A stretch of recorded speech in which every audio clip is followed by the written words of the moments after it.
В Ухте в честь Дня России прошел турнир Вооруженных сил Российской Федерации по мини-футболу. Представители различных видов и родов войск в 5-й раз боролись за заветный кубок на поле учебно-спортивного комплекса «Буревестник». Внимательно следила за игрой Виктория Науменко. Они умеют не только родину защищать, мастера поиграть и в мини-футбол. Турнир Вооруженных сил в Ухте уже добрая традиция. Но если раньше за победу бились 10 команд, вспоминают судьи и игроки, то в этот раз из-за ковидных ограничений только 3. Впрочем, благо, что вообще разрешили выйти на поле.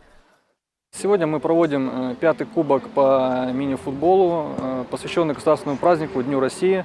Наш государственный праздник, который мы очень любим, уважаем. Сегодня, собрались команды, защищающие свои виды рода войск. Это пограничные войска, воздушно-десантные войска и военно-морской флот. В том году мы, конечно, пропустили из-за ковидных условий, но в этом году мы все-таки задачу поставили и ее выполняем. Эту традицию, заложенную в 2016 году Ухтинским университетом и Союзом ветеранов Афганистана, в городе стараются соблюдать. Ведь для каждого участника это больше, чем матч. Я хоть и десантник, но это все мои друзья, это наши товарищи. Мы здесь собираемся не для того, чтобы выяснить, кто сильнее и так далее, пообщаться. Здесь мы общаемся, веселимся, ну и заодно, как говорится, спорт и общение. Вот главный девиз нашего сегодня праздника. Несмотря на то, что каждый здесь бьется за победу, турнир все же объединяет игроков разных видов войск и возрастных категорий. Несколько лет подряд в турнире принимали участие и подростки, юные бойцы военно-патриотических клубов города. В этот раз их не привлекли из-за ограничений.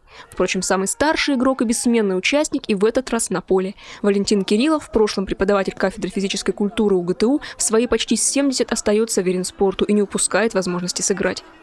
Ну, занимаюсь спортом каждый день, практически хоккей, все. 7 внуков, у меня внучек. Я в футбол с ними играю, у меня полянка есть маленькая, хоккей, полянка есть, зимой заливаю небольшой. Сам хоккеем занимаюсь до сих пор на уровне города.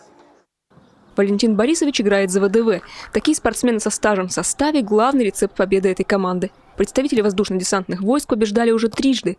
И только в позапрошлом году кубок перешел к команде ВМФ. На этот раз десантники его вернули. Места распределились следующим образом. Первое место взяла сборная команда воздушно-десантных войск, вторую позицию заслуженно заняла сборная военно-морского флота и третьими стали пограничники.